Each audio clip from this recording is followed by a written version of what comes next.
In this section of the chapter on momentum and impulse, 7.3, we're going to look at elastic collisions. If the collision is totally elastic, then all the energy is conserved. Totally elastic implies all energy is conserved.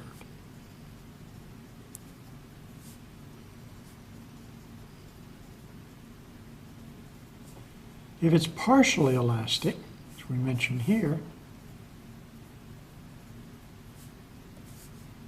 that implies that some energy is conserved. In other words, we don't have a total loss of energy. If it's inelastic, remember from the last section, this means that the two objects stick together, the maximum energy is lost. We say lost, we know energy is conserved. What is it lost to? It's lost to heat. It goes in the form of heat in a way that's generally irretrievable. We can't get that heat back again. And this happens when the objects stick together.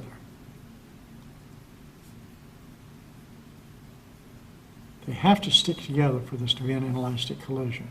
So we've already discussed these, and we know that we can compute the velocity. And the final velocity there was computed to be,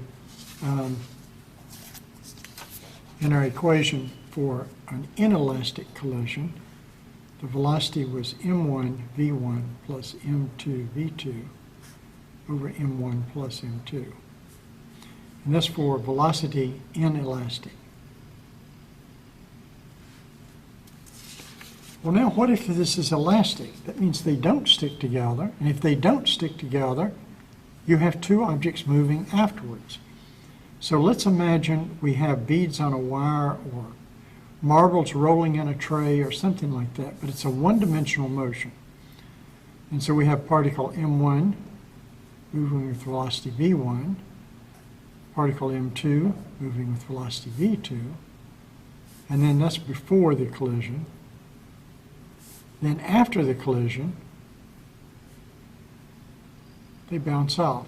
This one's going this way and this one's going this way faster. Here's M1 going with V1 bar after the collision. M2 going with V2 bar after the collision. Well, in this case, you can tell that we know how things are starting out, but we don't know how they end up.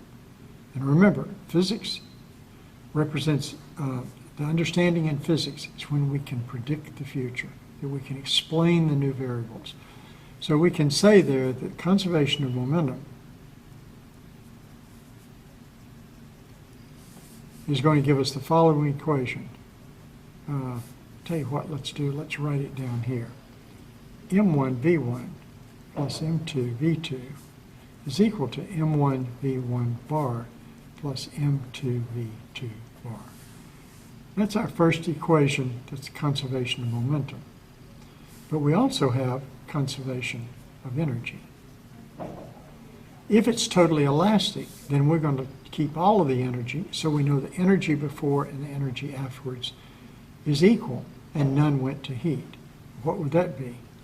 1/2 m1 v1 squared plus 1/2 m2 v2 squared is equal to 1/2 m1 v1 bar squared plus 1/2 m2 v2 bar squared. And this is the conservation of energy. Well, we have two unknowns, v1 and v2, and we have two equations. So we can solve two equations in two unknowns and determine what they are. A simple way to do it is solve this one for v1, plug it in here, and then solve the resulting equation for v2. That's pretty straightforward to do. It takes some effort, and of course what you end up with is, since this is a square, and you're going to be squaring this, what is that going to be? You can determine that pretty easily. You're going to end up with a quadratic equation. So let's solve this one and just get you started and see if you can do it. solve that for V1, you would have V1 here. Let's take this, move it over there, divide by M1. That would be equal to M1 V1 plus M2 V2 minus M2 V2 bar divided by M1. Again, always check and see if the units look right. Here you see each term is a velocity multiplied by a mass. You're dividing by a mass, so you're going to end up with a velocity. That's what you have to have. Okay, so we've solved here for V1. Now we can plug that term into here, and you can see it's pretty messy.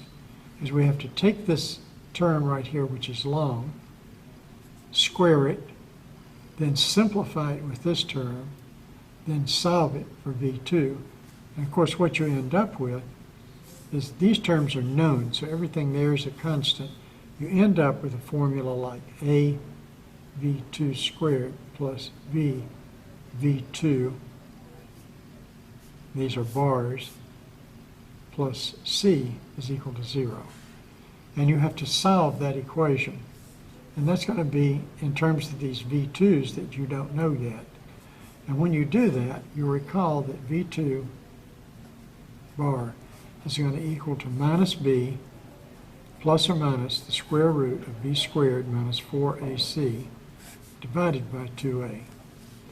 That's the important quadratic formula that you have to have in order to be able to solve that equation.